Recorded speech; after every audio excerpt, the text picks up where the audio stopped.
علی پاک کے ساتھ جو ہے وہ تشریف لائے کھانے کے لیے دعوت کی. تو جب وہ گھر آئے تو سرکار سیدنا عثمان غنی حضور نبی کریم علیہ السلام کو لینے کے لیے کاشانہ نبوی میں حاضر ہوئے. حضور آگے آگے چلتے تھے عثمان غنی کے گھر کی جانب، عثمان پیچھے پیچھے چلتے تھے. تو حضور نے پوچھا عثمان کیا کر رہے ہیں، میرے پیچھے پیچھے چلتے کیا کرتے ہیں؟ تو سیدنا عثمان غنی نے عرض کیا یا رسول اللہ میں آپ کے قدم گر رہا ہوں. قدم. تو آپ نے فرمایا میرے قدم گر کے کیا کرو گے؟ تو عرض کیا عثمان غنی نے کہ حضور آپ کے ایک قدم کے بدلے 10 غلام آزاد کر دو. تو خیر کر گئے اور کھانا کھایا. اب یہ بات سیدہ کائنات مخدومہ کائنات، بھائی خاموشی اختیار کریں سب. میں حضور کے لخت جگر کی روایت آپ کو سنانے لگا ہوں، جن کو نبی پاک نے اپنے جگر کا ٹکڑا کہا، اپنی روح کا حصہ کہا، ان کی بات سننے لگا ہوں. آپ سب پر فرض ہے کہ خاموشی سے بات سنیں. یہ بات سیدہ کائنات مخدومہ کائنات ام حسنین لخت جگر رسول نور نظر رسول حضرت بی بی فاطمہ الزہرا سادات کرام کی امی جان ان تک پہنچی.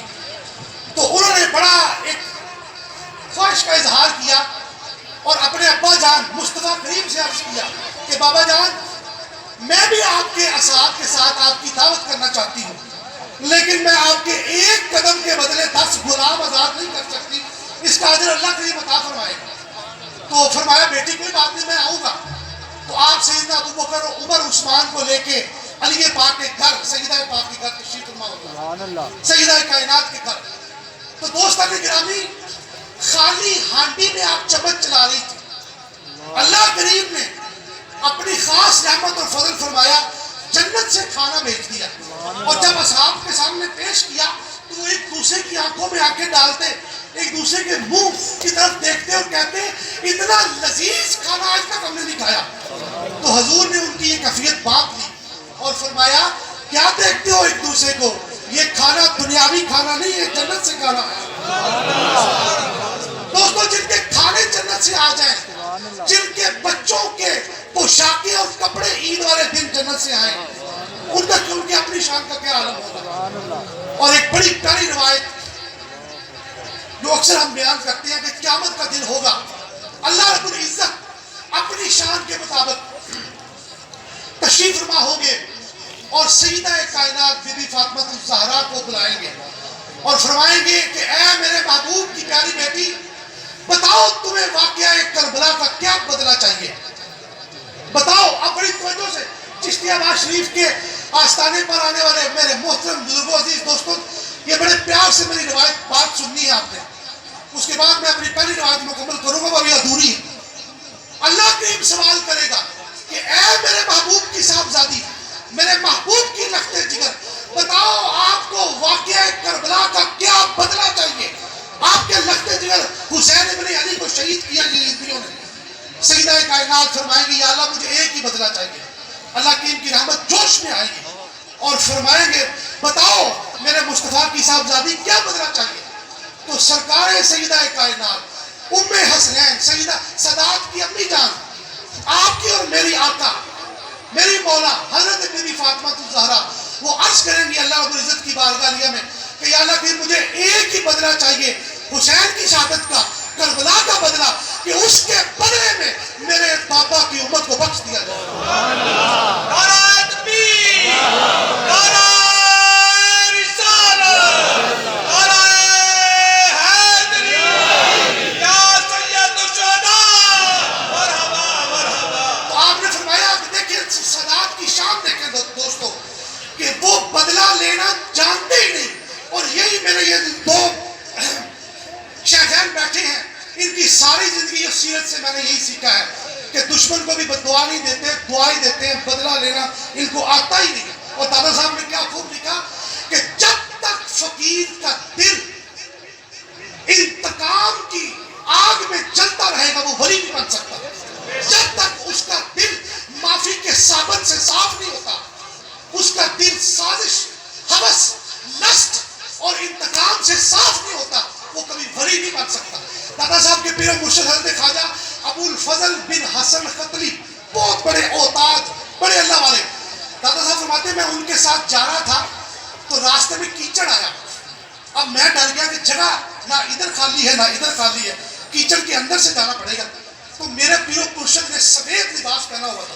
دادا حضور فرماتے ہیں یہ ان کی ولایت کے ابتدائی ایام کا واقعہ ہے, جب وہ لڑک پن کے دہلیز پر انہوں نے قدم رکھی تو وہ کہتے ہیں میرے پیر و مرشد نے کیچڑ میں قدم رکھ دیا. میں نے کہا لو جی آج تو کپڑے خراب اور سفید لباس. جب آگے گئے تو کیچڑ کا ایک داغ بھی نہیں تھا اور میری شلوار بھر گئی. یہ ابتدائی ایام کی بات کر رہا ہوں, جب ولایت کی ابتدائی سیڑھی پہ دادا صاحب نے قدم رکھا. تو میں نے پوچھا کہ حضور یہ کیا معاملہ ہے, آپ کے کپڑوں پر آپ نے کیچڑ کے اندر پاؤں رکھا, قدم رکھا, آپ کے کپڑے صاف.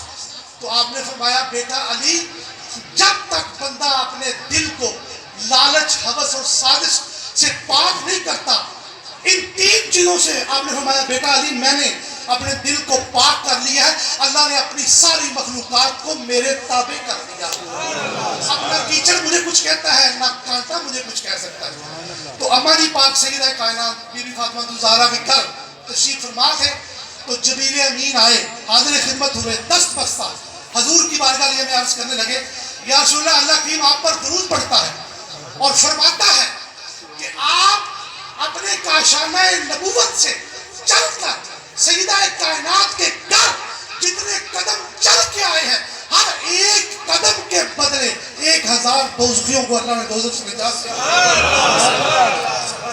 1000 دوزخیوں کو اللہ نے دوزخ سے نجات عطا کی. دوستو میں آج چشتی آباد شریف کے عرس کے موقع پر یہ بات کا اعتراف کرنے لگا ہوں اپنے شیخین کی موجودگی میں کہ میرے دامن میں جو کچھ بھی ہے, میرے باپ کے دامن میں جو کچھ بھی ہے, میرے منجلے باپ کے دامن میں جو کچھ بھی ہے, میرے بڑے باپ کے دامن میں بھی جو کچھ تھا اور اب تک ہے, میرے دادے کے دامن میں بھی جو کچھ ہے, میرے نانے کے دامن میں بھی جو کچھ ہے سیدہ فاطمہ الزہرا کا دیا ہوا ہے اور ان کے بابا کا دیا ہوا ہے اور ان کے بچوں کا دیا ہوا ہے. جو کچھ بھی ہے ہمارے دامن میں یہ سیدہ کائنات کی نگاہ سے ہٹ کے نہیں ہے. جن بدبختوں نے ان کو خطا کار کہا وہ خود ان کی ماں سے خطا ہوئی کہ وہ پیدا ہوئے. وہ خود ان کی ماں خطا کار ہے جو سیدہ کائنات کو خطا کار کہتے ہیں. جو سیدنا صدیق اکبر کو غاصب کہتے ہیں وہ خود لطفہ ناتحقیق ہے. یہ چاہے کوئی بھی مجھے پکڑ کے اندر کر دے, میں اس حقیقت سے کبھی نہیں رکھنے والا کہ اماں جی پاک, اور یہ نعرہ بھی بے ادبی ہے, بے گناہ بے خطا سیدہ زہرا, یہ بھی بے ادبی ہے. میں نے نعرہ لگانا ہے طیبہ طاہرہ, آپ نے کہنا ہے سیدہ زہرا, طیبہ طاہرہ سیدہ زہرا, طیبہ طاہرہ سیدہ زہرا, طیبہ طاہرہ سیدہ زہرا. تو ہمارے دامن میں جو کچھ ہے, ہمارے ایمان کے اندر, ہمارے ایمان میں جو کچھ ہے وہ سیدہ کائنات کا صدقہ ہے, آپ کے دونوں لخت جگر کا صدقہ ہے, آپ کے پاک بابا جان کا صدقہ ہے. دوستو چشتی آباد شریف 5 دریاؤں کا سنگم ہے, سنگم جہاں 5 دریا آگے ملتے ہیں. پہلا دریا توحید کا دریا, آپ سب توحید کو مانتے ہیں, مانتے ہیں. دوسرا دریا عزت و ناموس رسالت کا, ہم سب حضور کی عزت و ناموس و رسالت پہ اپنی جان قربان کر دینے والے ہیں. تیسرا دریا حضور کے اصحاب کا ادب کا ہے. سبحان اللہ, اصحاب کا ادب کرتے ہیں کہ نہیں؟ بے شک, شیخین کا ادب کرتے ہیں انشاءاللہ. ہمارے کسی بزرگ نے آپ کو بے ادبی کا کوئی درس دیا نہ. ہو, سیدنا ابو بکر, عمر, عثمان و علی اور دیگر تمام اصحاب کا ہم ادب کرتے ہیں کہ نہیں کرتے؟ چوتھا دریا حضور کی آل کا, واہ اصحاب کا واہ, ادب تو کرتے ہیں لیکن سبحان آل کا اللہ. ادب نہ کریں پھر بھی بات نہیں کرتے. سبحان اور اللہ. 5واں اور عام ترین دریا اولیاء, نسبت اولیاء کا ہے, ادب اولیاء کا ہے, سنت اولیاء کا ہے. یہ 5 دریا جس جگہ پہ کٹے ہوں اس کا نام چشتی آباد ہے. باقی سب مسلک ایک ایک دریا والے. کوئی اہل بیت کی محبت کی آڑ میں صحابہ کو گالیاں دیتا ہے, کوئی صحابہ کی محبت کی آڑ میں اہل بیت سے بغض رکھتا ہے. دوستو آئینے والا دور 2 فرقوں کا دور ہے. سب بریلوی, دیوبندی, وہابی, شیعہ ختم ہو جائیں گے. 2 فرقے رہیں گے, یزیدی اور حسینی. آپ آج فیصلہ کر رہے ہیں اس نشست میں کہ آپ نے یزیدی فرقے میں جانا ہے کہ حسینی فرقے میں؟ آپ کس کے عرس میں بیٹھے ہیں ذرا بتائیں؟ حسینی یا سید الشہداء مرحبا مرحبا یا سید الشہداء مرحبا یا سید الشہداء مرحبا دوستو انہی جذبات کے ساتھ میں اپنے بڑے مکرم بڑے محترم اور اہل بیت سے محبت کرنے والے، اور جب ہم نے ان کو ابتدا میں آج سے 5-6 سال پہلے بلایا دربار عالیہ میں، تو بڑے ہی نفیس طریقے سے، بڑے ہی باادب طریقے سے ام المومنین مخدومہ کائنات بی بی سیدہ خدیجہ الکبریٰ کی شان انہوں نے بیان فرمائی اور ہماری روح کو تازہ کر دیا، ہمیں اتنا ہنس دیا، محظوظ ہم ہوئے کہ آج تک اماں جی پاک کی بارگاہ عالیہ میں وہ پیش کیا گیا نظرانہ مجھے یاد ہے، تو وہ آئیں اور اپنے مواعظ حسنہ اہل بیت اطہار کی بارگاہ قدس میں پیش کریں۔ میں حضرت پیر سید نصیر الدین نصیر گولڑی ان کا شعر پڑھنا بھول گیا ہوں، وہ بھی کمال کر دیتے ہیں، بہت ہفت زبان شاعر ہوئے، اور جب وہ قلم اٹھاتے ہیں حضور کی شان میں قلم توڑ دیتے ہیں، جب وہ قلم اٹھاتے ہیں مولا علی کی شان میں قلم توڑ دیتے ہیں، جب وہ حسن حسین کی شان میں قلم اٹھائیں قلم توڑ دیتے ہیں، اور اماں جی پاک سیدہ کائنات سیدۃ النساء ان کی شان میں انہوں نے کیا خوب کہا، فرماتے ہیں کہ سیدۃ النساء بعصمت تنہا، سیدۃ النساء بعصمت تنہا، مخدومہ کائنات مرد و زنہا۔ سمجھ آ رہی کہ نہیں؟ مخدومہ کائنات مرد و زنہا، ام الحسنین بنت خیر البشر است، ام حسنین بنت خیر البشر است، سیدہ زہرا رضی اللہ تعالی عنہا۔ قبلہ صاحبزادہ علامہ فاروق احمد نقشبندی صاحب تشریف لائے اور اپنے مواعظ حسنہ سنائیں۔ بسم اللہ الرحمن الرحیم۔ میں بیٹے نے بھی آپ کی خدمت میں ایک واقعہ بیان فرمایا سیدہ کائنات کے حوالے سے کہ سرکار دو عالم صلی اللہ تعالیٰ علیہ وسلم نے ارشاد فرمایا کہ یہ کھانا جو ہے یہ جنت سے آیا ہے۔ یہ کھانا کہاں سے آیا ہے؟ اونچی بولے کہاں سے آیا ہے؟ تو یہ گرانہ ان کا لباس بھی جنت سے، ان کے کھانے کی بھی جنت سے، کیونکہ یہ جنت کے مالک ہے، جب چاہتے ہیں منگوا لیتے ہیں، جب چاہتے ہیں دے دیتے ہیں۔ ایسا ہی ایک واقعہ حضور خواجہ سید محمد شفیع رحمۃ اللہ تعالی علیہ آپ کی خدمت میں عرض کرنا چاہتا ہوں۔ آپ سہران بردی میں آپ پھرا کرتے تھے تو کلیہ شریف تشریف لے کے گئے جو ہمارا صابریہ سلسلہ کے مرکز ہے۔ جب وہاں آپ تشریف لے کے گئے تو فرماتے ہیں کہ مجھے پہاڑوں پر ایک راستہ نظر آیا تو میں اوپر گیا، میں نے کہا یہاں کو ہوگا، وہاں ایک سادھو بیٹھا تھا۔ جب سادھو نے مجھے دیکھا تو کہنے لگا کہ دیکھنے آئے ہیں کہ دکھانے آئے ہیں؟ فرمایا جی میں تو دیکھنے ہی آیا، دکھایا نہیں آیا، یہ آپ کی عاجزی تھی۔ آپ نے کہا آنکھیں بند کریں۔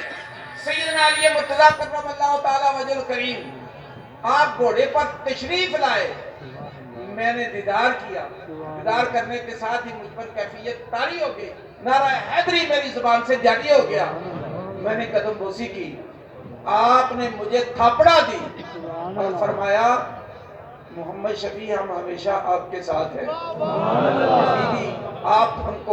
آپ اپنے آپ کو ہم سے جدا مت سمجھنا۔ پھر آپ تشریف لے گئے تو کہتے ہیں مجھ پر